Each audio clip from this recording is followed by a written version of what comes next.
Here is something most people never calculate. $1 million in 1987 had enormous purchasing power. Adjusted to today, that same million is worth roughly $2.7 million. Now reverse that calculation. $1 million today is worth about $365,000 in 1987 terms. That is not an opinion. That is arithmetic. And yet, the million-dollar milestone remains the most celebrated number in personal finance, the finish line an entire generation is working toward. A number that has never been adjusted for what retirement actually costs today. I want to talk about that gap, not to discourage anyone from building wealth, quite the opposite. I want to replace a cultural myth with something more useful. A clearer picture of what that number actually delivers in 2026, and what the real target probably needs to look like. Let me start with something rarely addressed directly. The million-dollar milestone is a psychological artifact. It was built during a specific economic era. Low inflation, rising real wages, a pension system that still functioned properly. Healthcare costs that had not yet become a primary retirement risk. Housing markets that bore some relationship to median household income. That era is over. The number stayed. The economics changed completely. Between 2020 and 2023, cumulative inflation ran above 20%. In Canada, the story was almost identical. Groceries, energy, housing, and healthcare each exceeded that average. What this means practically is significant. A retiree drawing down $1 million today faces a different reality. A fundamentally harder reality than 15 years ago. And that shift is rarely factored into the milestone conversation. Now, I want to be precise about something. There is a version of the million-dollar story that still holds. The behavioral version. The research is consistent going back decades. Most people who accumulate significant wealth do it through ordinary behaviors. Consistent contributions to tax-sheltered accounts, living meaningfully below their income level, staying in broad index funds through downturns, avoiding catastrophic financial decisions. That part of the story is correct. It remains important. 80% of millionaires used a 401k as their primary wealth-building tool. 89% are first generation. Not one person in a study of 10,000 named single-stock investing as their method. The boring strategy is the real strategy. But here is the part that gets left out. The boring strategy is necessary. It is no longer sufficient as a complete plan. Because the environment those behaviors operate inside has shifted. And most people building wealth today have not updated their framework. Let me give you a specific example. Sequence of returns risk. This is the most underappreciated threat to retirement security. It refers to what happens when downturns occur early in retirement. A portfolio that drops 30% in year one of withdrawals, and then fully recovers, produces dramatically worse outcomes than the same portfolio. The same portfolio that drops 30% in year 10 instead. The sequence matters as much as the average return. In today's environment of elevated volatility, this is not theoretical. It is a live planning variable. This is why the number you are targeting needs more than a threshold.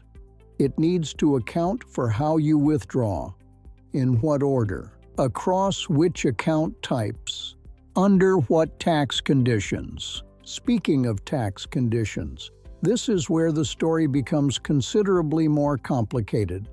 For Canadians and Americans who have spent decades in tax-sheltered accounts, The money that went in was pre-tax. Every dollar that comes out in retirement is taxed as ordinary income. In Canada, RRSP accounts must convert to a RRIF by age 71. That triggers required minimum withdrawals that can push retirees into higher marginal brackets, precisely when their assets should be working hardest. In the United States, required minimum distributions function the same way. A retiree with $1 million in a traditional 401k does not have $1 million. They have $1 million minus their effective tax rate at withdrawal, which in many cases is not a small number. Now combine that with health care. This is the variable most pre-retirees systematically underestimate.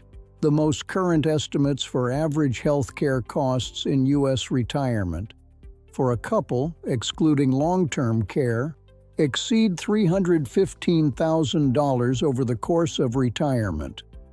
That is not a catastrophic scenario, that is the average. In Canada, the public system covers a meaningful portion, but dental, vision, prescriptions, and long-term care are not covered.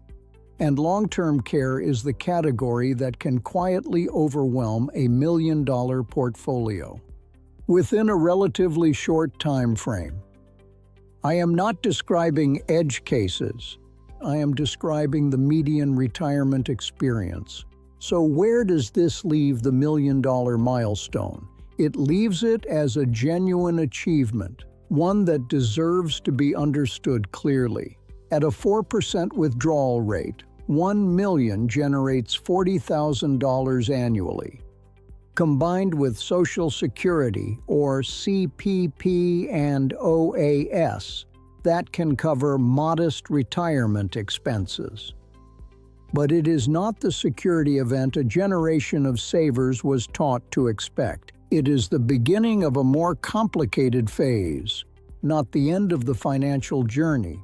And there is a psychological dimension to that reality, one that almost no one prepares for. One of the most consistent patterns I have observed over decades of analysis is this.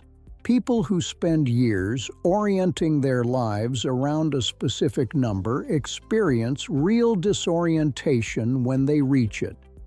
Not because they have failed, because the number was always a proxy for something else. Security, freedom, options, the ability to help the people they care about. Those things do not arrive automatically with a balance. They require a completely different set of decisions, different behaviors, a different framework than the accumulation phase demanded. The accumulation phase is about discipline. The distribution phase is about judgment, and judgment in the context of taxes, withdrawal sequencing, healthcare planning, and inflation management is considerably more demanding than automatic contributions. There is also a social dimension that financial education rarely addresses honestly. Wealth creates distance. Not always, not inevitably. But the behavioral research is consistent. When financial gaps between people widen, the relationship dynamic shifts. Sometimes subtly, sometimes not subtly at all. A detail often overlooked is this. Keeping your financial life private is not distrust. It is a form of relationship preservation. The people who matter most do not need to know your account balance to value you. The ones who do need to know it are usually telling you something important. So let me bring this back to something concrete.